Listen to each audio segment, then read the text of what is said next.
سلام بچه‌های گل، خیلی خوش اومدید به این ویدیوی دیگه از کانال ما گیمرون هستم.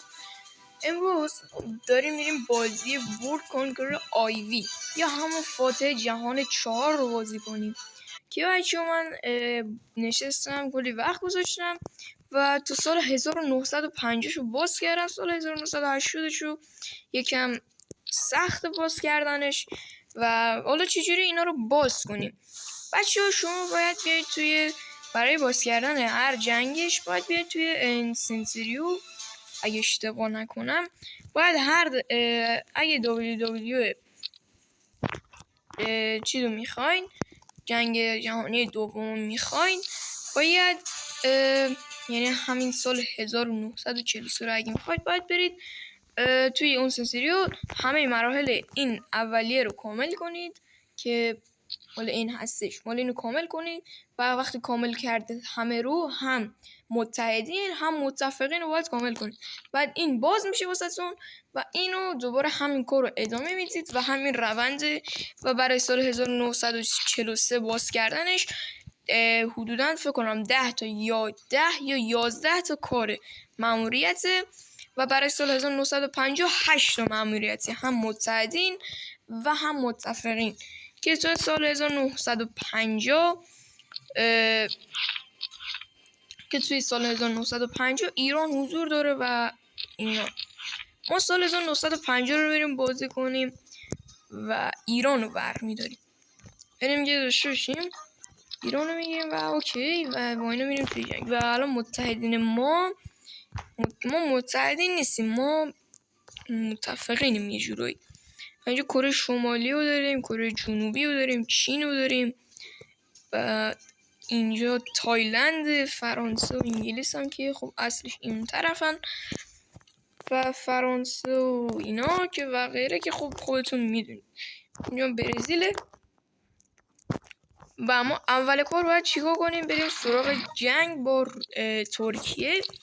بچه این تانکو رو که توی بازی باید وقتی بازی تموم میکنید ازتون میده، ولی خب من چون اینجایی که نسخه مودشو نصب کردم، چرا نسخه مود نصب کردم؟ چون نسخه اصلی نمیدونم حالا برای من باگ خورده بود یا نمیدونم، ولی برای من بالا نمیومد. ولی خب اگه شما دوست داشته باشید میتونید برید نسخه اصلی رو دانلود کنید. اگه نسخه مود خواستید میتونید برید از توی کانال تلگرام هم دانلودش کنید که واسهتون گذاشتم. و اینجا ما اول کاری که باید کنیم میریم جنگ با ترکیه و خب سربازمون رو زیاد تکون نمیدیم و اینجا انتر رو میزنیم که خب بقیه هم بازی کنن و ببینیم که الان چین باید در مقابل آمریکا و ژاپن مقاومت کنه و الان کشوری که باید شکست بده مد نظرش کشوری که باید شکست بده کره جنوبیه که کره جنوبی رو شکست بده باید بیاد، بعدش هم باید بیاد سراغ اینا رو هم باید داشته باشه که از پایین نخواد. و اینجا که آلمان که متاسفانه خب شکست خورده اینجا و ما اینجا خودمون الان با شورویم و اینجا ببینیم که الان هنوز نمیتونیم بسازیم. یه دور دیگه اینو تموم میکنیم اندو و منتظر میمونیم که اینا تموم بشه. بعد اینجا وای نستید که این کل نوبت اینا تموم شه، چون کل اگه وایسید نوبت اینا تموم بشه خیلی طول میکشه، حدوداً بین 30 دقیقه تا 40 دقیقه 45 دقیقه ممکنه طول بکشه. آره دیگه، پس این تیکه که این گوشی میاد رو بزنید. الان من بهتون نشونش میدم بعد از اینکه چیز کردم. و کینگ تایگر رو میسازیم، فرمانده مارشال رو بهش میدیم که فرمانده آلمانیه و خیلی هم قویه و اینجا انترنو میزنید. بعد اینجا میبینید این گوشه فلش هستش، اینو میزنید و زودتر واسهتون تموم میکنه و منتظر میمونید که تموم بشه نوبتشون. و آره دیگه این کار رو میکنید و وای میستیم که تموم بشه.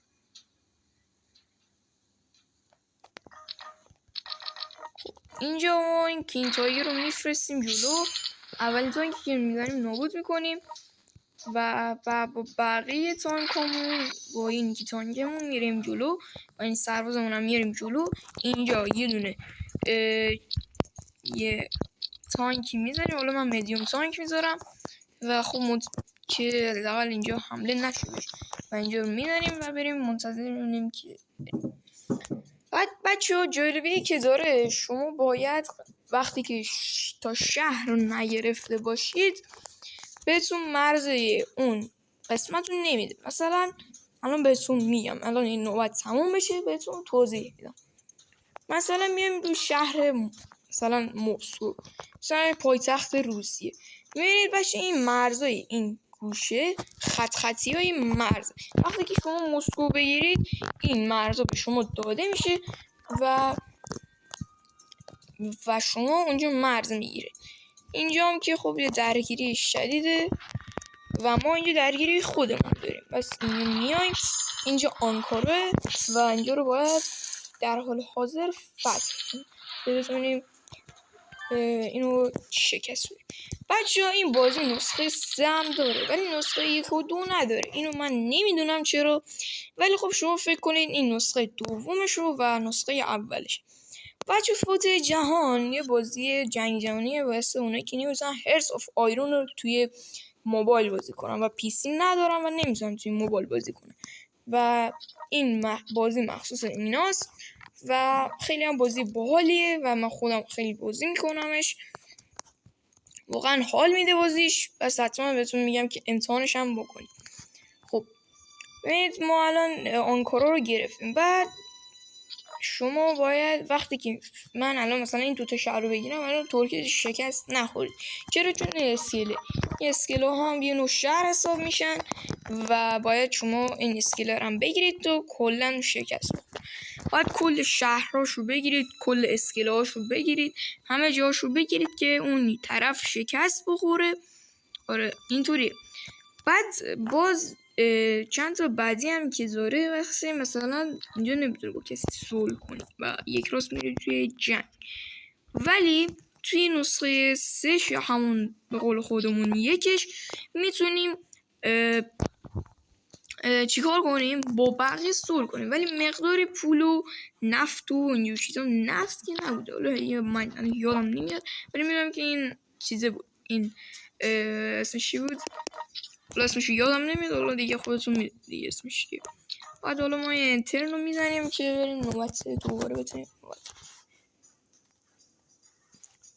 بچه ببینید شما تا اینو نزنید نوبت نمیگیره. بله کره جنوبی شکست خورد و اگه کشوری که شکست بخوره توی نوبت اینجا واسهتون یه پیام میاره که مثلا این شکست خورد و اینا یا نخورد.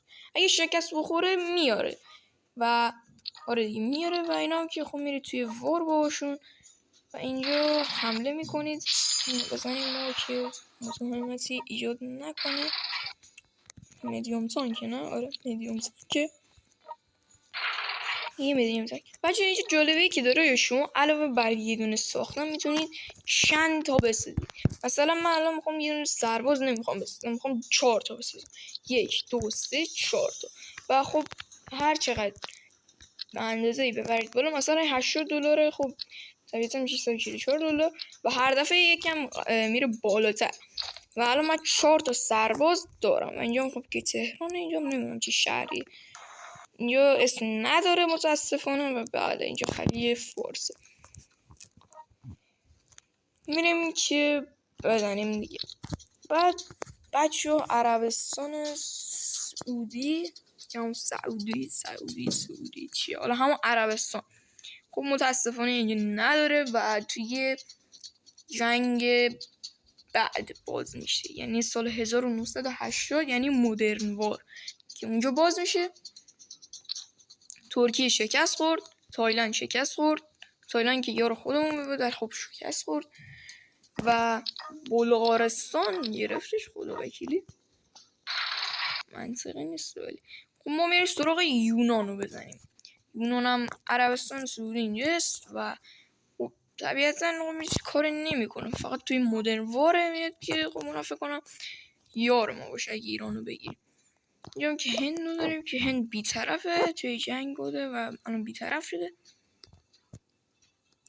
تایلند هم که توسط انگلیس شکست خورد و ما الان باید کاری که بکنیم اینه که باید بریم طرف انگلیس، یعنی انگلیس اینجا پا نگیره و خب هم بیاد توی چین و هم توی شوروی هم توی کشور من. پس اینجا سریع باید کارهای لازم انجام بدیم. این تانک میاریم اینجا، این تانک میاریم اینجا، این سرباز هم میاریم اینجا و خب از اون مرز هند رد میشیم میایم توی مرز انگلیس و خب اینجا هم که توی امروزی اندونزیه و خب اینجا الان فعلا دست انگلیس، اینجا هم که استرالیاست، اینجا هم که آمریکا اینجاست. آمریکا بچه بمب اتم هم داره و فرانسه هم اینجاش بمب اتم داره، شوروی هم اینجا بمب اتم داره، اینجا مسکو بمب اتم داره، چین هم داره. آره اینجا میدونم داره، چین هم میدونم اینجا فقط داره و ژاپن نداره. آمریکا که خب زیاد داره. این کانادا هم که بعید میدونم داشته باشه، بله نداره. ایران هم نداره، ولی خب ایران نمیدونم چه نداره باید. تو خب واقعا هم نداشته. بله روس سفت خورد که نمیدونم مثل پیشورش چی بود یادم رفت الان. و خب منتظر که تموم بشه. ما الان باید کاری که بکنیم اینه که خب ما باید طبیعتا از شوروی و چین حمایت کنیم، ولی خب چین از اونجایی که یکم بهمون شوروی یکم بهمون نزدیکتره و خب ما الان باید بریم توی در اصل ما باید الان بریم سمت قاره اروپا که خب جنگ اصلی توی اروپاه. یعنی چی؟ یعنی ژاپن و آمریکا سمت آسیا دارن میان، یعنی از سمت آسیا دارن میان. اینجا سیاف ژاپنه که خب اون دریای ژاپنه و از سمت ژاپن و از قسمت آسیا سمت آسیا اینجا فقط چین و ژاپن و استرالیا حمله میکنن و خب اینجا کشورهای کمتری. ولی خب اینجا ما میتونیم انگلیس رو بزنیم و انگلیس خب من راحت میتونم بگیرمش. انگلیس رو با یه دونه این تانکای دیگه میذاریم و خب ما منتظرم که M26 پرشینگ بزنیم که خب یکم از راه دور میتونه بزنه مثل هوی تانک. و ما الان کجاییم؟ این تانک مارشالمون رو میاریم اینجا و اینو میزنیم. این مارشال هم فرمانده قوی هم این کینگ تایگره خیلی قوی. یعنی ما الان اینو بفرستیم اینجا و اینو شکست میدیم. یونان شکست خورد و اینجا هم که خب مصر رو داریم که مصر الان درگیره با فرانسه، انگلیس و آمریکا. شوروی هم اینجا یه دخالتی داره یه کوچولو، اینجا هم هستش که اسپانیاست. اسپانیا خب اینجاش خارش تو افریقا واقعا. و خب اینجا که دریای آگنسی، دریای مدیترانه بود فکر کنم اگه اسمش نکنم، سوئیز کانال، رد و گلف آف آدین. خب این ما الان انتر نمیزنیم فعلا، هنوز کار داریم. اینو میاریم اینجا ما باید اینجا رو بگیریم. اگه اینجا رو بگیریم خیلی سود کردیم. چرا؟ چون اگه اینجا رو بگیریم کل این قسمت رو بگیریم میتونیم از اون طرفش به استرالیا حمله کنیم و استرالیا حداقل یک کشور راحت میشیم. و خب اینجا یک کشور دو کشور، پس مکزیک هم ممکنه دخالت کنه، ولی خب مکزیک بیشتر به سمت این طرف حمله میکنه، یعنی از سمت اروپا میاد حمله میکنه، نه از سمت آسیا بیاد. برزیل هم همینطور و خب نگران اینا رو نداریم. برزیل اینا میان از سمت آفریقا یا اروپا حمله میکنن که خب من میتونم راحت بزنم اشون. ولی خب فعلا ما الان کاری که باید کنیم اینه که بریم سراغ فرانسه و پاریسشو بگیریم و پاریس که بتونیم بگیریم بعدش میرم سراغ هلند و بلژیک که بلژیک رو شکست بدیم. خب اینجا منتظر میمونیم تا تموم بشه.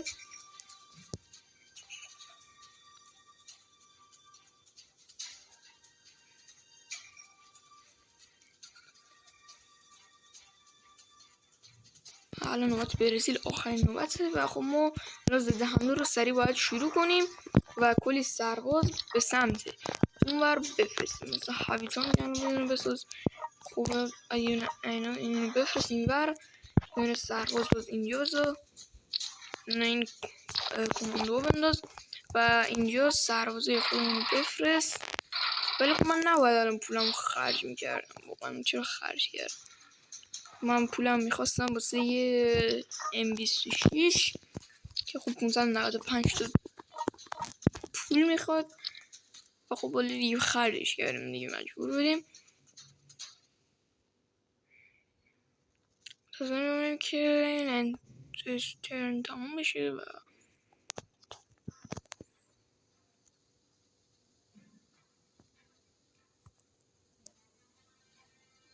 خب بچه من دیگه اینجا به پایان ویدیو میرم و اینجا پارت اوله. پارت دوم رو حتما به زودی واسهتون میذارم که لایک ساب یادتون نره بچه. اگه حمایت کنید حتما واسهتون پارت 2 رو میذارم و آموزش تک تک اینا رو هم میذارم که این بازی چی کار میکنه و آموزش همه این کارا رو میکنم، آموزش همه اینا رو میذارم واسهتون. امیدوارم این ویدیو خوشتون اومده باشه.